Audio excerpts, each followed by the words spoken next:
ye na okela mutu te na ko yokela mutu te na ko boma ye papa na yoka te oyoka te ezala nani na oyoka te papa za na place na oyoka te na ko yoka te papa na ko yoka te ça pasteur na oyoka te. La voix du peuple, oh, la voix du peuple, oh, si tu es bien, oh. Vincent Chilouise, étoile de la presse. La voix du peuple, toujours longueur d'avance. Les informations partout dans le monde. La voix du peuple, toujours actualité, actualité. Salut, bienvenue, chers amis téléspectateurs, dans votre émission Vérité en face. La chaîne Abisso, la voix du peuple, si tu as bien, programme Nayo, programme Nanga, programme Ya Voisin, programme Ya Yaya, programme Ya Mama, c'est-à-dire partager cette émission, chers amis téléspectateurs. Avant même, il y a Rota Nini Toeli Bino Lelo, Bobana, vous avez une émission partager en haut, na Ndeko, na WhatsApp, Nayo, vous avez un contact, n'engagez pas partager la vidéo, ba scandale, ce peut jouer une émission, partager, ne fût-ce qu'attendre à 5 contacts, dites-vous que vous aurez répondre. Bonne nouvelle, ndeko moto ndeko mo aroza la problème oyo peut-être to sala awa to ekoko pesa ye canal to moyen boye baneni na rozwa décision na problème azalango. Sinon retrouvez cette émission tous les lundis à partir de 21h, le dimanche à 13h puis le vendredi à 8h en couleur télévision Tam Tam d'Afrique. Chers amis téléspectateurs, comme j'ai l'habitude de le dire, c'est votre émission et nous tous to lingarango mingi. Alors, la meilleure façon de contribuer à l'idée oyo, nzamba pesa biso ezali ya ko aimer émission. Donc place aux ali, chana nous pose que des places au musapi sali boye, cliquez karawana na télécommande na yo, to na téléphone na yo, to na ordinateur na yo pour que lobby na kuno za na faciliter autant l'émission yo et ça vraiment meilleure façon de te le baraboko sur ma biso. On se retrouve juste après cet élément pour tout démarrer sur la biso. Merci. Gambela na Internet. Déjà le nom et l'exhibition sur Gambela na Internet, c'est-à-dire les bongo boutique oyo bandeko ndeko na biso aza awa na Kinshasa avant d'être disponible pour na bino bandeko boza na poto mingi to ebine ezalaka boza na posa ya kosala provision pour na ndeko na yo, pour na famille na yo, pour na ndeko moko talaki na télévision monika to passer un mois difficile pour apporter assistance pour na orphelinat moko. On a homme de vie moko, on a besoin de la bango biloko rolia Gambela na internet et pour nango. Donc bobenga bango, bobenga na place on a besoin de biloko koma, obengi bango bosola dans les bons, c'est-à-dire ba assurer lo nanu biloko au sombi et puis ba assurer lo biloko de place oyo de soma matière kende. Donc on ça la donne orphelinat, on ça la donne homme de vie la biloko rolia, ba loso, ba semoule, ba huile, tout ce que vous voulez, ba miliki. En tout cas, bengi bango kaka na numéro na PC. Et ça, le cambo sérieux, celui Vincent Lobby, c'est que rassurez-vous que bango est correct. Je pense à les jours qui viennent, tu retires la monnaie spot na bango et bango de tout moment. Donc, bon, mais c'est en Gambela internet. Au sommet bilo, on a osé la poto tinika mbongo na yo. Et bilo on a comme après maman leki. Bilo on a qui n'est pas tata moi, c'est qui n'est pas maman, pas papa la biso, toi pas maman la biso. Toi qui est un orphelinat, toi qui est un homme de vie moko. Ou bien Gambela internet, bon maman la moi si mon na téléphone. A expliquer bino nini na rosala pour que bloquer comment souci ezali bobengi Vincent pour na ba détail mususu par rapport ya likamongo to bengi Gambela na internet. Toza na pleine période ya ba fête tozo suki sané na biso nzamba bateli biso depuis janvier ti lelo na to komi décembre d'habitude tout ça la ka eloko ya ba ko pesa ko sunga bandeko Gambela internet est là pour nango, donc faites vos dons, appelez le numéro yo est affiché wana pour que basunga bino place union sur degono zali, place union sur orphelinat zali, place union sur homme de verre zali. Comme j'avais dit l'autre fois, on a biso pe tous la bonne vérité en face awa, ba conseiller, ba union sur bigolo zara, tinela numéro papa Serge, tinela numéro papa Serge. Papa Serge pas gros fêté, sur le monique au sala et non, il y a rappelé quand la Gambela na internet, maman Clémence, maman Yampania, Kaluji et tout le monde aux Zara Awa, le mot sala pédon, pour les kaka, dans zela ya Gambela na internet. Chers amis téléspectateurs, l'autre fois, aux allés na bino pour aider notre sœur oyayaki awa par rapport à problème économique azo comprendre te ya comment koyiba à tout moment et elle-même se dit que koyiba na eza normalité alors que là il a commettre il kamomo kala et pas ya papa na ye asa koyiba mo pona ko kabela mobali et créer qui problème belé na vie à papa na ye et provoquer même divorce parce que pour na papa ils a dit maman na za koyiba mbongo wana et créer ba dégâts que papa kota tisi à mabele et a mimi yango tina nda wa libala aiki ko contacter biso poto sungaye je pense que biso na bino to landa ki vérité en face ango sinon pour na ba dobalinga ba soit suite boy ba que na minute oyo donc on a biso moi ça entre les bonnes mains il faut moi ba séance ça va délivrance et maman zaki informé na likambango et ça qui maman passe makasi mais grâce à basa nzambe tozanga na bango awa pi libanda ya plateau na biso aza baza bien encadré pour que nous on a biso à moi si la bonne soit délivrance et puis mon bali naé accepta qui ko accompagner malgré tout comme on dit pour le meilleur et pour le pire de l'autre hier parce que toza na on a biso à moi si na combo ya Christelle a oti bon Angola je profite pour l'occasion na pesa merci na bandeko nyonso batala la vérité en face na ngambo ya Angola je reçois des appels de textos de voilà ba audio batine de la nga ya même une dame en Angola, en tout cas, ceux qui ont la côté vérité en face, 1 ou 2 heures après, à titre de audio pour que AP ça impressionne, na je pense que Yomoro se reconnaître dans le Bissiko et puis il y a beaucoup de gens aussi qui nous appellent.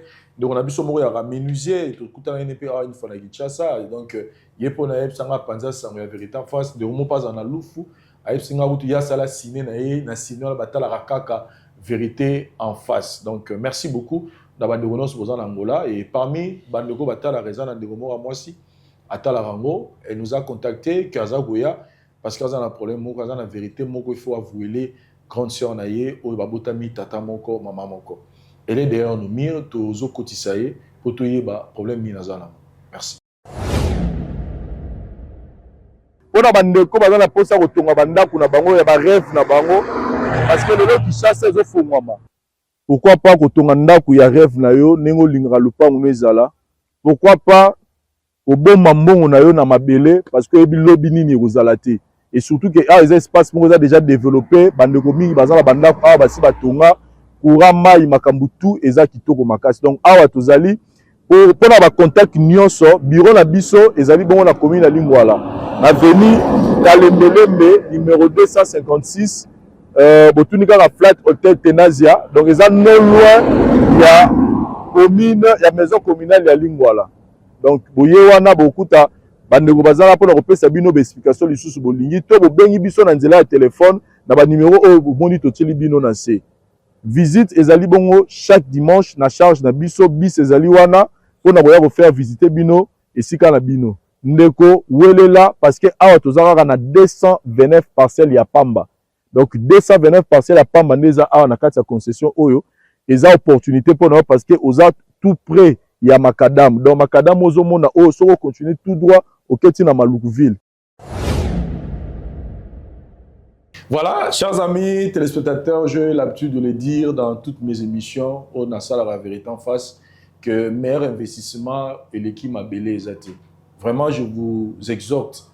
Vous avez l'argent, vous avez de l'argent dans compte bancaire na yo, c'est bien, mais je vous rassure que au sali investissement et l'équipe investissement tout. Bomba mon na yo na mabele, je le dis pas seulement pour na ba terrain option de te kana maluku où ils sont toujours disponibles pour tout la publicité, mais je le dis pour na bolingo na za na mo ya bino et puis par expérience on a compris que ils ont meilleure façon de investir un bon naï.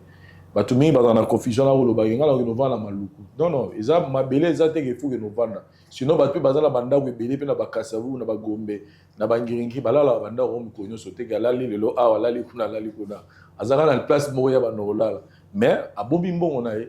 Donc nous vous exhortons Bobenga na numéro Oyo, pour monito Tchiwana, Boyamba, de Ronabiso, moi aussi pour d'autres détails, notre visite est organisée, bongo, chaque dimanche, Banderoba Kendara, que nous visitons aux Amusika, au Kogi Kotina Ndegonayo, Aroya, Biseza Ofele, ceux qui osent rapide, au Ruipé, au organisé, ou aux la poto posant la sûreté, tu veux envoyer l'argent, okotinda pe pa na Vincent na ko organiser nyonso pe totineli yo document na yo na ba condition moko ya malamu.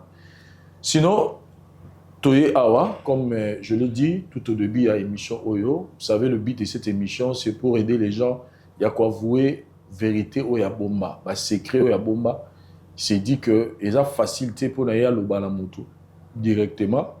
Nous avons créé ces plateaux pour Nayango et puis en retour, ils ont sunga bandeko bozo talabiso ya roye banengi na rotambu sabo monabino. Comme on l'a dit, c'est une émission d'évangélisation et tous en la cas c'est un ministère à réconciliation. Moutalobi vérité naé à la fin nous les aidons pour que base à la bongo réconcilier na partie oyo bah vous allez peut-être blessé. C'est la raison pour laquelle le loto yamei bino lisusu on a bisu à moi si na Kombo il y a Christelle a oti Angola comme je l'ai dit tout à l'heure pour avouer une vérité au hasard nango et pas il y a grande sœur naé.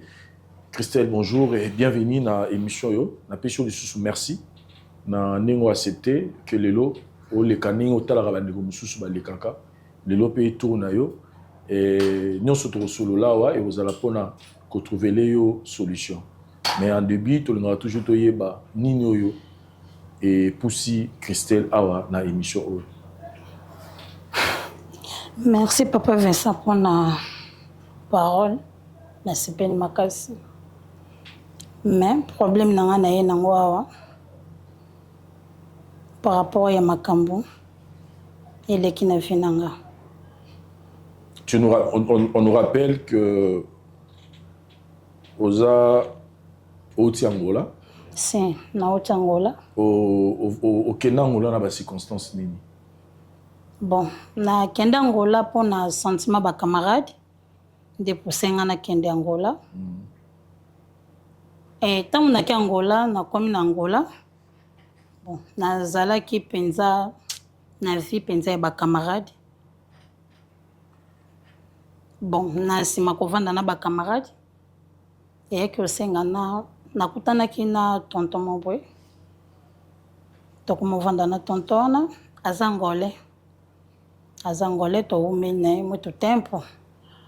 To umele na e donc to umela ki penza. To umele makasi. Tellement pe na Kinshasa wa ba famille ba yeba kiete eloko moko te to bandeka ko vanda. Après qu'on vende naie mobile la grande sœur abandé ko salva voyage au takini oya Angola a sali makambo na azongi kabon ndeto ande ko venda na garçon na yeki ko bela tellement abela ki penza makasi bon mobile yaya aya ki voyage po azonga ki kini aye voyage ayo te kabiloko na ye aye ko kutana na problème wana ndenge mobile nanga na kufaki tango akufi mobile grande sœur na Angola sur place si mobile grande sœur azaki na Angola donc a remplacer ki lokola yaya nangai na mboka mupaya très bien nde tango baye ko konde bembe nde zalaka famille ya mwasi na mobali tango matanga esili nde basololaka mobali ya zalaki wana basololi entre deux familles bazwi conclusion et kosila nango pe donc navandaki mobali ya grande sœur pazongi kini natikali nanga kaka tellement douleur elekanga mingi naza na ndeko te na niveau Angola mobali ya grande sœur okutu natiaki motema ntango mosusu akokaki kolukelanga ata solution apesenga pe eloko te apesenga pe réponse moko te malobi kaka abimi kini azoya dès le début tozovanda mobali ya grande sœur aye lisusu kozonga na Angola aye kozwa ndako tokomi kovanda na ye ntango tokomi kovanda mobali ya grande sœur tovandaka bon eloko esanga mpenza mpasi makasi ezosanga mpasi makasi mobali ya grande sœur nakomaki obima na ye ntango nakomi kobima na ye naye okóma na niveau ya zemi akomi na niveau zemi nayebisi ye mpe ayebisi nga kobanga eloko te na obeta lisolo te kuna mpe na kini yaya azobenga nga chaque fois naya kozonga nakosaka yaya nazoya mobala yaya aye kobima atikaki nga na zemi ya 2 mois ntango abimi kini nga mpe natikali donc depuis nakusha na mobala yaya na nga vi na ngai ekenda lisusu liboso te bafere na ndaki osala esimba lisusu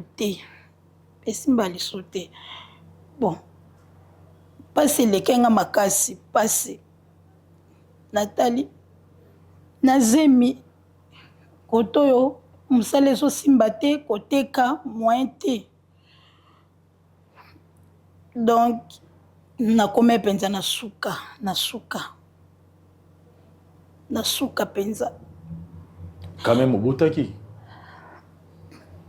nabota mwana me na bacondition nabotaki na nde mobali yaya na ngai azalaki na mbongo naza moto nabota na baniveau nabotela te nabotema na pasi autrement osala ezalaki te donc mwana ngai na minute oyo aza na 15 ans ana 15 ans bon pasi eleki nayebisa mwana ngai nabetele vérité nabombela mwana ngai te nayebisa mwana ngai vérité ke mobala ye na ngai akufa nazalaki na autrement osala te Naina comprendre que s'il vous plaît nanti que l'autant au plus explication mais lui donc na mobile peut à grande sœur na mon père na mitu akufa c'est mobala ya kufa donc namonaki eloko osaleza te nakepa bapaster nazwaki solution te nde batindenge epa na yo bayebisi ngai epa na yo nde nazwa solution epa na yo ya na ngai akoki kolimbisa ngai yango moni na epa na yo papa Vincent otrouvelinga solution na makambo nyonso to nauka pasi. Je vais essayer un peu de comprendre. Dans le ministère, on a raison que c'est par rapport à Nengue Tosololi. Nous expliquer biso.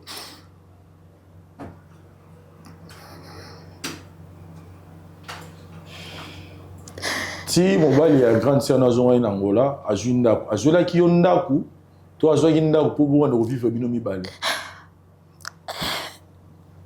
Azwa kindaku pour te demander ko vivre ngana ye. Sur qui limbisa na utiliser terme qui bolingo na bino na ibana na momani.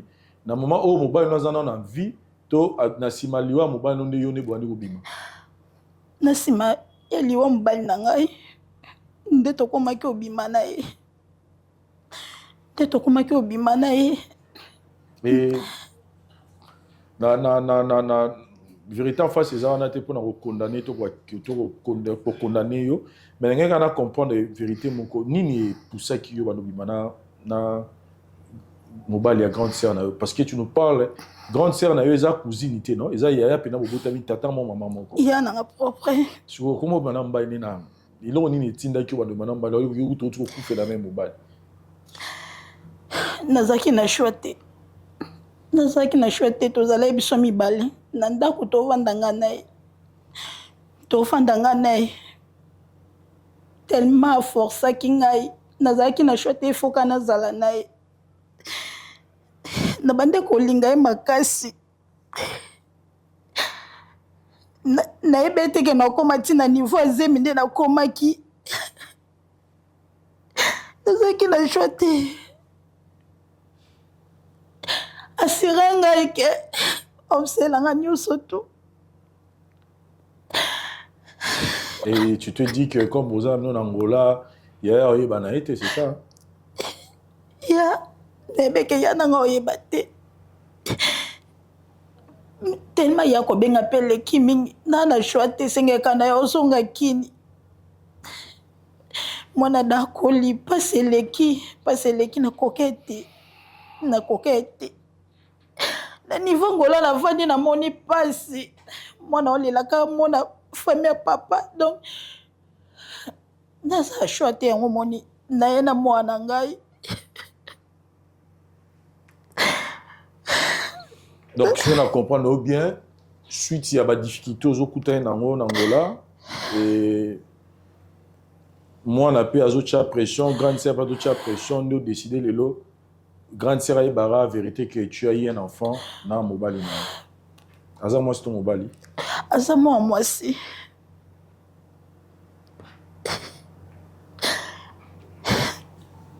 naye panasinga ya nanga bolimbisi nena singa ya nanga bolimbisi pasi eleki naokoka te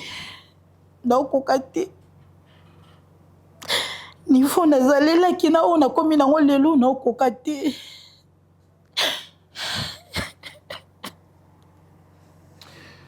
Voilà, chers amis téléspectateurs, la situation Ningezo s'est présentée. J'ai toujours insisté sur l'action autoposaka présent, la présence à Bissot. Tout ça rend attention parce que ça nous rattrape. Comme on dit, on ne se moque pas de Dieu. Tout ce qu'un homme aura s'aimer, il le mentionnera. Que ce soit dans le bien ou dans le mal. Tout ça va très attention. On a actes opposés. Actes opposés, ça on a très attention parce que et cause on a des répercussions en cas pour la future. Nous allons aider notre sœur Christelle pour avouer la vérité et pas il y a grande sœur Naye et puis tu vois Manu aussi ça problème oyo na molo yanzambe. Merci. Nous sommes de retour dans Plateau Nabisso, chers amis téléspectateurs, pour continuer la situation de Zanango et de Nabisso à Christelle. Et devant moi, notre grande sœur. Merci beaucoup, Yaya, pour avoir accepté notre invitation et surtout que le Béza émission au Talaga. Mais, Tourubandela, le voilà moins zéro par rapport à Makambo au soleil, nous avons encore enregistré. Au copie ça me sous comme on a s'il vous plaît. Maman bébé, bébé chat. Maman bébé. Vous reconnaître de quoi moi ça a permis na yo. Na yebi le ki nanga mwana tukana biso. Mwana tukana bino. Maman bébé a oti Angola, c'est ça non? Aza Angola. Aza Angola c'est l'information mobile à Kufakala.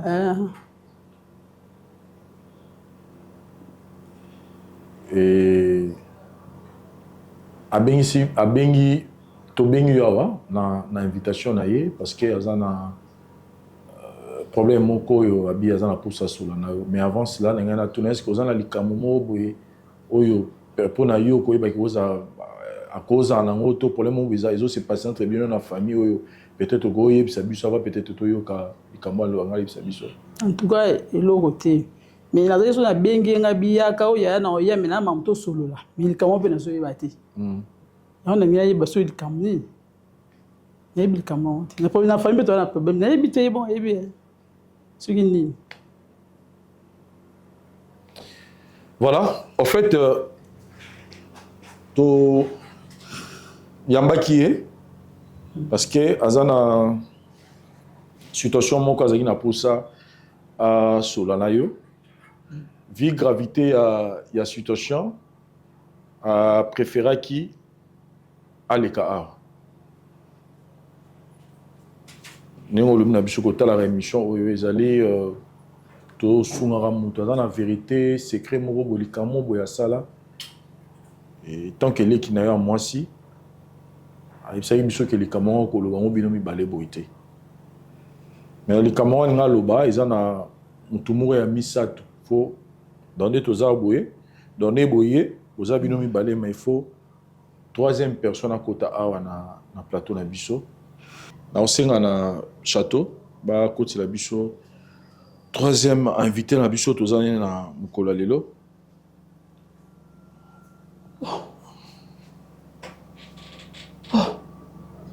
Oh nani? Maman. Oh aza nani? Maman. Nako tuna yo yebisaka na za nani? Maman bébé. Maman bébé. Papa. Ozoyiba tuna ye aza nani pour question to tuna oyebi ete. Papa na yebi ete mais elongi na yeza lokola mobali na ngai. Aza nani ngolo tuna yo? Est-ce que nani tuna papa? Botuna na aza nini nango? Aza nani? Yebisa ngai yebisa nani? De raison oyo to bengela ki awa yango yo. Papa ta yo moko penza. Ko benga ngala mwana ko kala mobali na aza nani nazo tuna yebisa nani? Aza question na ngana tuna na ninge bovani na papa ti akufi. Betela ki o lisolo ki aza na mwana moko abota libanda quelque part betela ngati. Abetela ote. Abetela ngati papa. Nazo tuna aza nani po? Oyo ba kusa makanda. Eti mobali ngana abotu kuna ngolo kuna yele mwana awa. Yolo yele mwana awa. Yezanga nani kasi yebisa ngai. Olinga kake na sikoyo, ebinga binga sana. Nazo tuna yo, yebisa sana. Mwana nani oyo? Ba mobali nga boti kuna yo yesu ko kolekisa nga mwana. Oyo le sanga mwana, oyo le sanga mwana mbanga na ngai. Oza mabe. Ata yo moko loba. Papa pardon tika mana. Tika mapenda, tika usimba ngai. Ayebisa nga mobali nga boti mwana, yesu ko yeli ngai mwana mbandao. Oza leki mabe. Ona yo bana oza bongo. Oza mabe penza. Yo oyebinga. Papa pardon tika ngai. Tika ngai zo tuto rezo lenga. Tika ngai papa. Tika ngai. Tika nga. Na tika pardon tika nga tuna ina. Ayebisa nga tuto. Kide para yebisa. Tika ngai na tuna ina. Christelle, sois courage. Ma bébé. Papa. Bébé, pardon, frère. Papa, nous sommes désolés, nous avons ça. Nous comprendre maman bébé. Mais on a cité au Zoma Kimia a expliqué ce qui est vrai. On a vu ça effectivement. Aza, nous mon lobby, Aza n'a pas traîné dans mon bal na yo. Tokosuma Christelle pour te dire que. Aye bisanga kaka. Papa tika na pan. Aye bisanga yi. Ye bisanga. Ye bisanga na bisiyo. Ye bisanga. Aza mwana nani? Oza mabe pa na ebiso. Oza mabe. Mobali nga kimuta kuna Angola. Yo yebi yango oyo yela nga mwa koli. Yebisanga. Nala puzo kolela na oke. Nala puzo kolela na yebisanga ine. Ona kanda bono ebiso ndeni. Na kanda isiboba.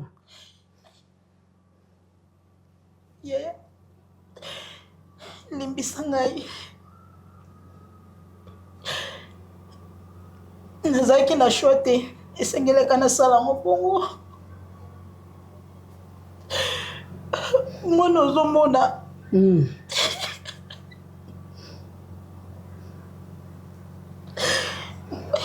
mwana mobali nanga bota kuna se na obandolela bandakala yebisa ngai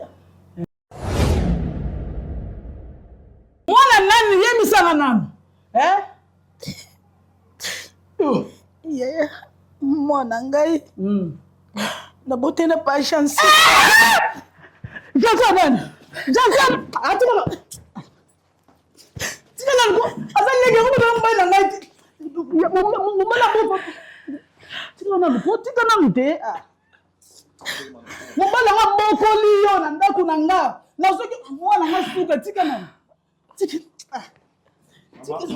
tika na wame misaka tika na usale mabe na usale mabe tika Mama bébé na usale mabe na usale mabe na koboma ye na koboma ye na yokela mutu te na koyokela mutu te na koboma ye na koboma ye papa na oyoka te oyoka te ezala nani na oyoka te papa za na place na oyoka te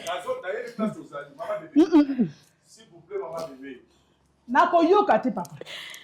nakoyoka te kaka pasteur eye nakoyoka te nakosala mabenga lelo nake prison nakoboma ye.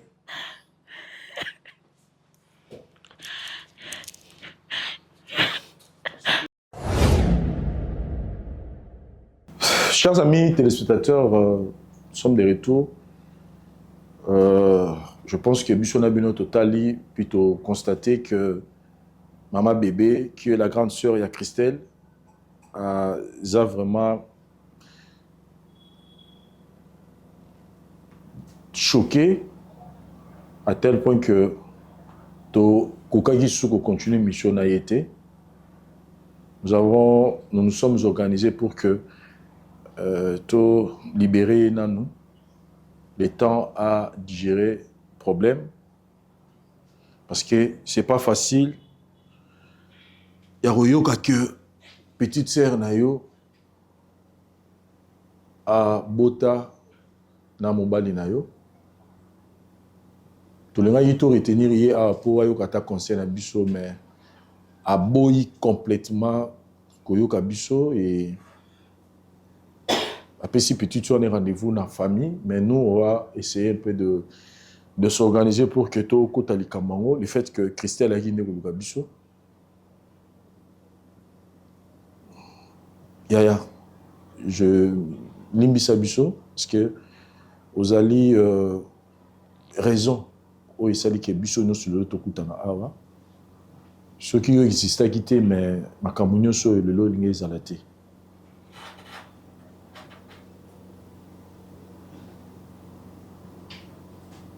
Il y a maman ici biso que yo muto comment qui peut gochaye pression.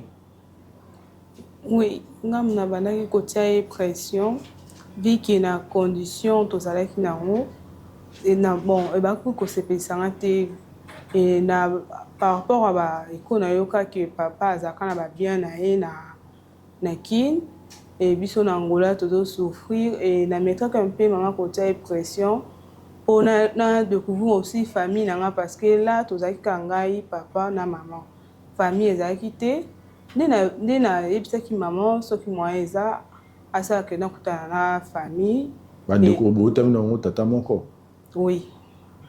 Baba na maman kulutu. Oui. Et maman prena kio tant maman prena kio nouvelle wana que ozali mwana ya mobali ya grande sœur na ye libisanga na disait ba morning et sengeli. Ebisaki maman ni comment oyamba ili kamango de ni personnellement. Bon personnellement et ça l'a bien été. Bon, je n'avais pas le choix, ils ont déjà loko déjà salami et nazaki qui obligé à kondimango pour déjà ces loko déjà salami. Donc autrement ça les a quitté. Si tu as un message à donner na bande konayo au botam na mon tata moko to na mama kulutu nayo parce que né na lobby quand ya mama kulutu tes existences nayo ko tombora mama kulutu ça parce que existence nayo uti na petite sœur na mobali nayo. Et puis bon, ce qui est à dire que maman Koulouta doit premièrement place à sa maman. Bon, je ne savais pas interro maman Zaki n'a pas mobile nae. Bon, nae bité parce que nous juste moi na na kouti bango. Azo moyen ko limbisae, pe ya mbanga étant que moi na nae. Pour tous on a choisi là-bas na Angola. Tout ça, comment la vie mon meilleure té. Donc vie mon que ça bien té. Donc ma couleur doit place dans mon manalim sa maman et bande ko na bandi manga pétant que ne ko na bango et moi. Donc eza faute na biso té eza faute ya papa ou aboti biso. Voilà, chers amis téléspectateurs, j'aimerais que tu passes un moment de conseil tu yoka bande na biso. Pas pour condamner, pour apporter moi lumière par rapport à Makamutoza Nango Awa et puis tu es bandini to sunga bandona biso. Merci. Éphésiens chapitre 4, le verset 26. Merci Cordon pour la parole.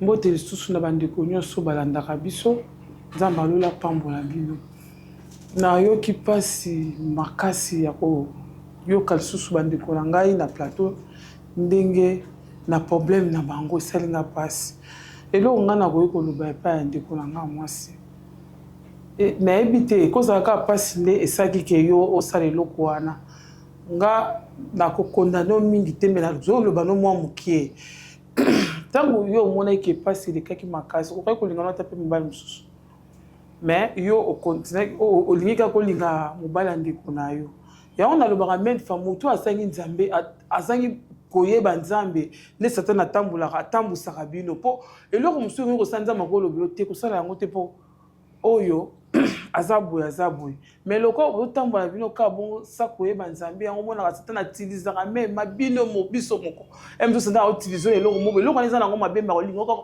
osala yango mais eza likambo ese ekwei mai ese ekwei na se mwa elokota yango mosusu na kati ya kantine ezala te nakosenga na ye mama kulutu akei maa bebe ayeba na kolimbisa ndeko eza pasi magena oloba bonga pe na oki mutema pasi take mama meto na choix te to singa kaka bolimbiso limbisa ndeko na biso leki na yo na mwana oyo bayeli yo magi ato siliki ogangi aza makila ya mobali na yo aza makila ya bana na yo oyo boti makila te pa bana na yo yango ese pa Sarah. Alors na osinga kaka ozala mutema munene ozala motema bo mama motema bo nzambe ya kosenga ke oyamba Sarah na maboko na yo eza mwana mobali no atiki na mukie o mobali no atiki na kosepela mwana pe Sarah bénéficier na bozuana nebi kende kona se melimbisa ye to ana choite soko fungoli motema te nzamba opambola te mama bebe ndima mwana o nzamba fungoli ba porte mususu ya malamu ekosa malamu mingi mama na ngai pe tozala biki eza pasi mais yoka mawa yoka pasi za mutya bu mama ya koyamba ka mwana susi na ngeza kaka mwana o lokwa ndimi ko luka family bota na ye mais lokwa ye a ekutani ke pas mama kutu na yende mwasi ya papa na bango azaka mwana famille zoye mwana na yo zoye ya kobengo mama kutu to kobengo mama azaka mwana to kondane mutasa kufite parce que mutakufi nde mutaluki ba problème nyonso mais lokwa asa kufi moi to lo basuma comme na izate. Merci. Merci Cordon pour la parole. Na oluba batu bateni nga rigueur na oluba mingi pour na Christelle. Christelle, l'heure du péché c'est la mort. Yango ememi yo boye. Si c'était moi à la place na yo, tant mo ba la grande sœur na ngazo linganga, conscience na ngezo sala, na lingaki na bimananga même libanda ya ndako. Na komata fazer na ngola. Batu pe mawa bazala na bazanga te. Place to kendaka batu mawa bazala batu ba ida pe batu ba bazalaka. Ulinga ko exposer problème na pa mutu moko boye. Tala premier le kana mobali wana za mobali ya grande sœur na yo. Aza mobali ya cousine na yo te. Mobali ya grande sœur na propre. Ma chérie. Ezalaka biloko eza ebele to yoka pe wona ba sœur na ye azule petite sœur na ye bazanda kumoko mais mobali na ye azobima na petite sœur ya sœur na ye abima na voir même babota ba masonso ezala babota rapé aboti pe mwana stress ezala te alukile ndao quelque part mais bato basala bon eza malamu te eza malamu te. Comment ça fait ndeko na yo o que le bota na ye o buzo mobali na ye o bota na ye c'est pas bien. Mutu nyonso oyo olandanga o tenir vraiment rigueur te so ezanga na place ya batu wana na préféré na souffrir libanda ke na sale loko. Ma chérie, et c'est salami ou salami c'est salami nzamba zo a place na motema ya kolimbisa yo victime batu aza devant moi aza problème te. Ma bébé place au kei Olanda émission oyoka conseil mais kempe kozongisa motema no na sima otala makila oyo eza na nzoto ya mwana na nga za liboso na nga eza même sang eza pa bana na yo obwaki wapi mai na yo mo balobaka mbeli na yo moko so ekati yo obwaka ngote o aza makila na yo ma bébé avec tous les respects que je vous dois o récupérer mwana o bo récupérer il s'agit babiloko ezali bo mekempe ko tiena compte babiloko wana place au bois kaizate na micho muto lobela zate o to lobela sakufa kala on la mukate pa yo lobelo moko on la mukate po asala signalika moko boy biso ka ba to envie to za solution problème oyo ba sala nzambe ba conduire bino na ba prière pour sa délivrance parce que oyo Christelle sali eza la kate mais asa sali yango pour que des prières, bah pasteur va délivrer bino pour récupérer moi na yo. Merci. Merci Cordon pour la parole. Vraiment, toute la situation où qui passe, surtout vraiment, na mitu na mingi, et l'oroni ni oyo, bana liboso ya famille, basala baleki, na ba famille. Parce que na mona kaka mingi na ba famille baleki, ba poignardaka ba yana bango. Jamais na mona, eza rare mona ya sala leki ni mo mabe. C'est la cas leki asali yani mabe leki abotela mobala yana leki ayiba yana leki asalabu na mitu na eloni esanga dans eloni sala ki ba leki ba se comportera bien te devant ba yaya ba sepela tende ba sala batali boso to ndengeni quelle que soit difficulté quelle que soit situation ndeko o azani ndeko no propre jamais au poignarder na mukongo pona ba sentiment moko éphémère tout pour l'intérêt moko boy ko aboutir na on elote maman Christelle a to pe sa faute te mais to robin d'appel lito pour na bato be bon ta la biso ba moi leçon muto boane makila moko ezali ki eza reconnu ti panzambe alors là yo ngosele mabe moko boy ya ko batama nzamba ko dévoiler yango ki to bimana biso ya sa musika a oyeba te tout ça na biso boye so atuninga na ruwangana mais aka na formule mo benzamba osala pour mabe na yo ebima na poisa alors ce qui maman bébé azalaki awa mingi ndeli fait conseiller mais activement kanda kei parce que ce qui accident salami muto akufi na muto abukani to kolinga to wela muto abukani pour de akusha kei na ma bébé na minute oyo inda zi problème. Donc, équipe les harmoniennes na biki to landa maman bébé to pese ka conseil de père que ayamba atamwana. Ceux qui maman bébé olim sa cristalité yamba innocente. Yaza innocente ayebi ba délire na biso ba parenté tout ça la rala to va envie.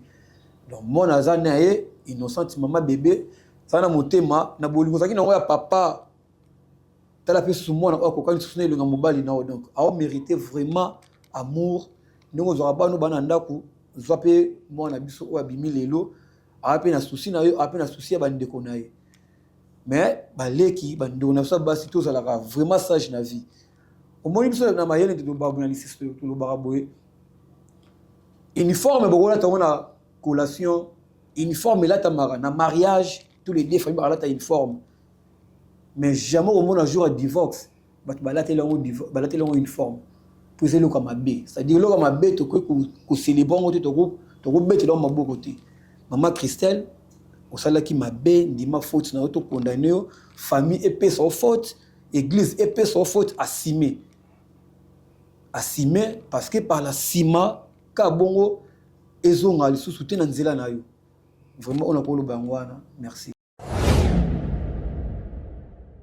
Merci Cordon pour la parole.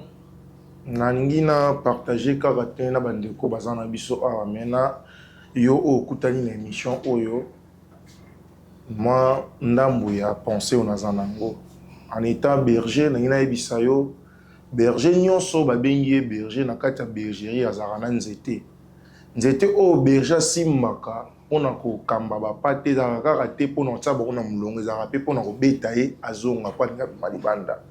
Alors oko supporter ngai na mekampe ko toucher au moins mukie surtout na maman na biso Christelle. Sexe eza eloko o diable a utilisé ma casse pour ko nuire ba vie ya bato. Pendant, avant et après.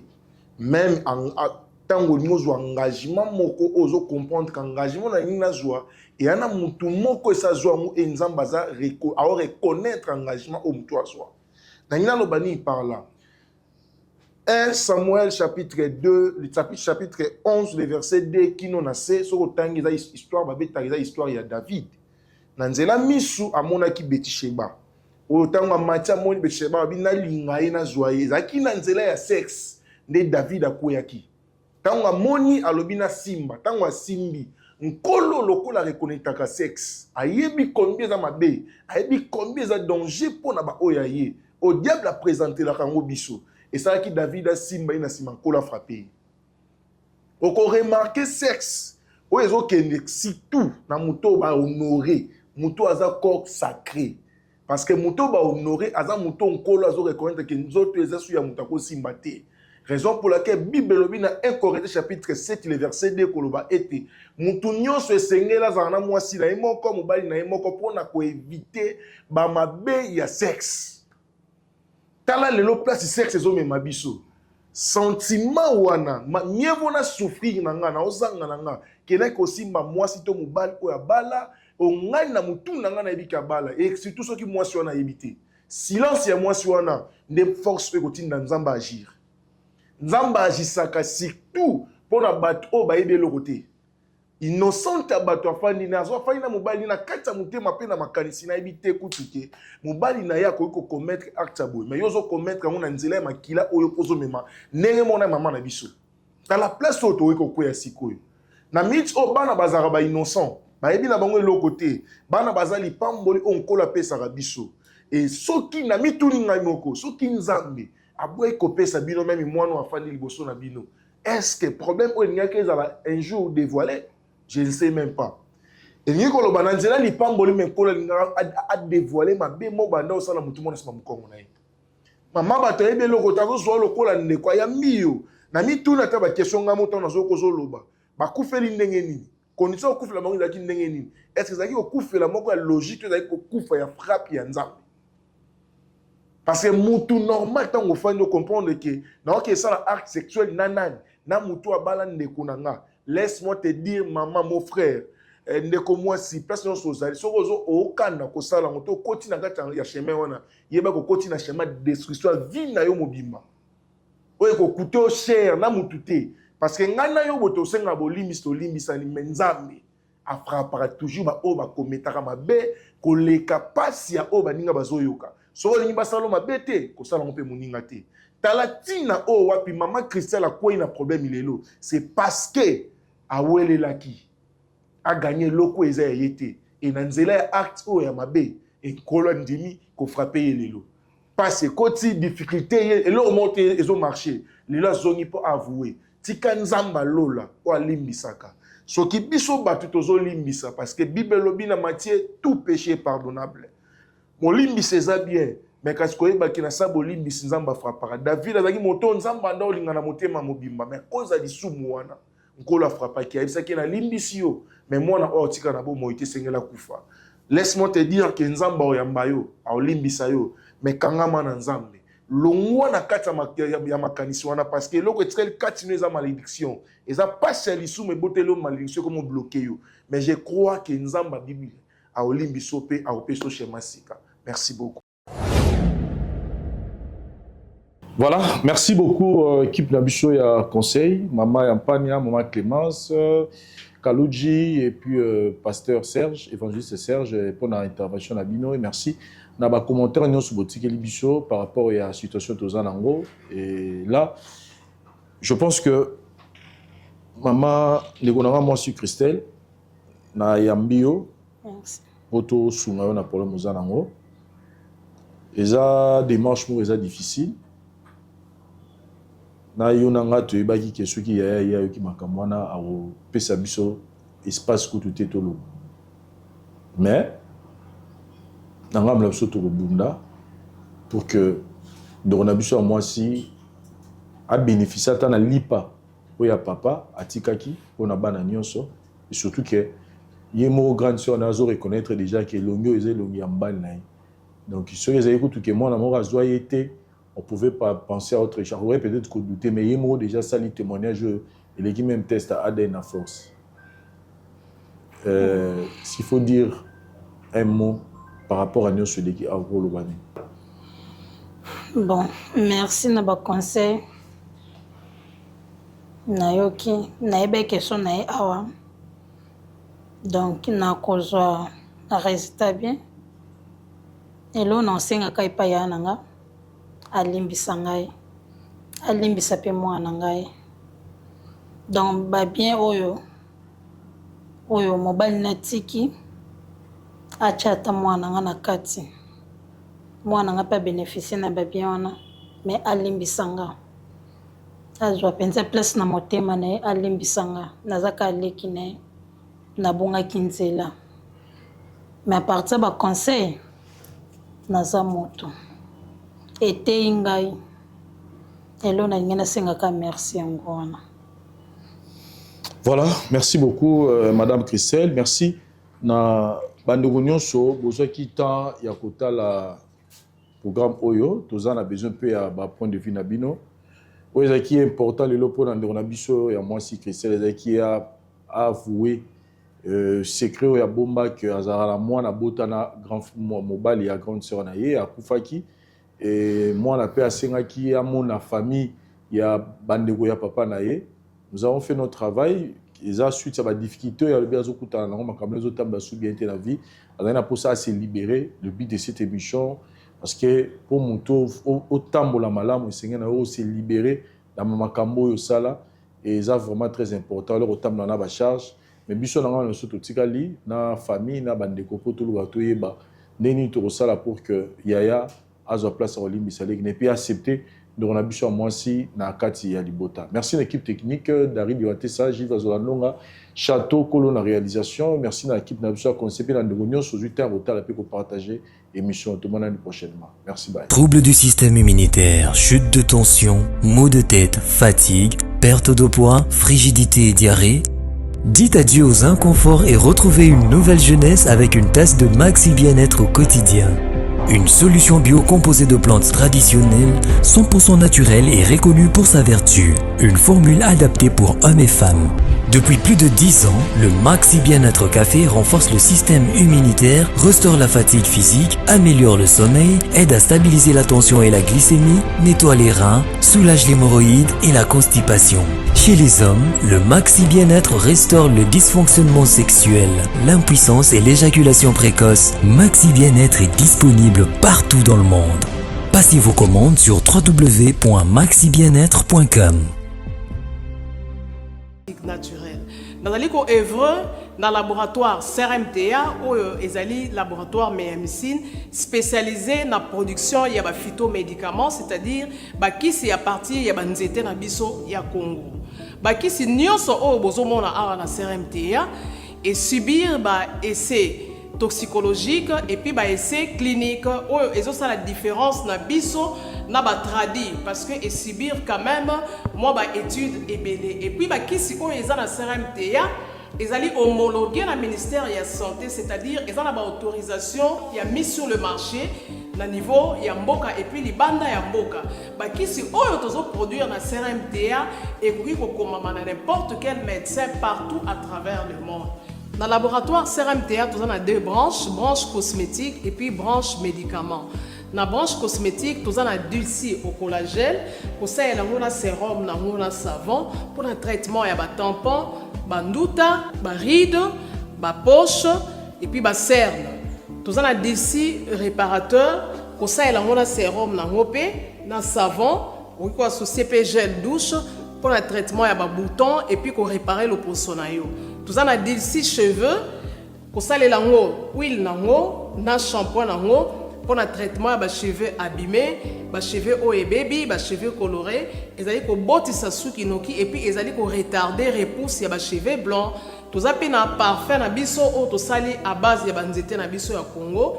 Spécificité nango ils allaient ko kitisa yo stress na kati ya nzoto. Na branche médicaments tous allons na méamycine, sirop comprimé, ou ils allons kiss na biso ya ba mib, ba levure, ils ont anti-poison, ils allons traiter ba problème nyonso. Il y a les boumou, tous allons na kiss na biso diazostimule, ou ils allons traiter ba différentes formes d'impuissance sexuelle, tout en éjaculation précoce, dysfonctionnement érectile, manque de libido, azospermie, tous allons na kiss na biso zingenalis, suppo, na comprimé.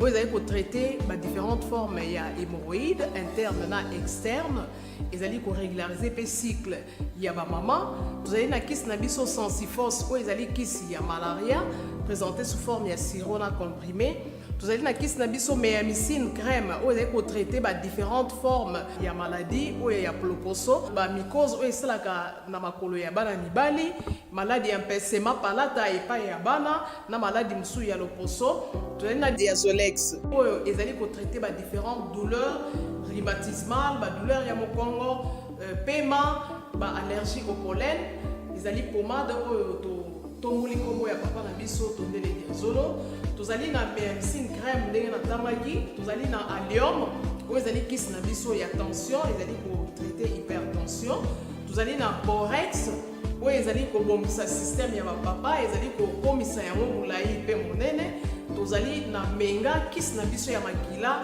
où ils allaient ko zongisa makila na bato oyo baza na problème ya anémie, quel que soit sorte type ya anémie. Et puis tozali na tisane Dr Maxon, où ils allaient tisane na biso, ils allaient ko traiter ba myome, ba fibrome, ba kyste ovarien, et puis basi oyo baza na problème ya kobota.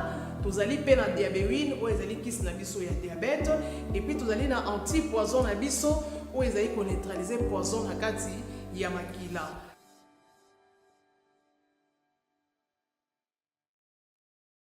La voix du peuple, oh, la voix du peuple, oh, si tu es bien, oh. Vincent Chilouise, étoile de la presse. La voix du peuple, toujours longueur d'avance. Les informations partout dans le monde. La voix du peuple, toujours actualité, la actualité.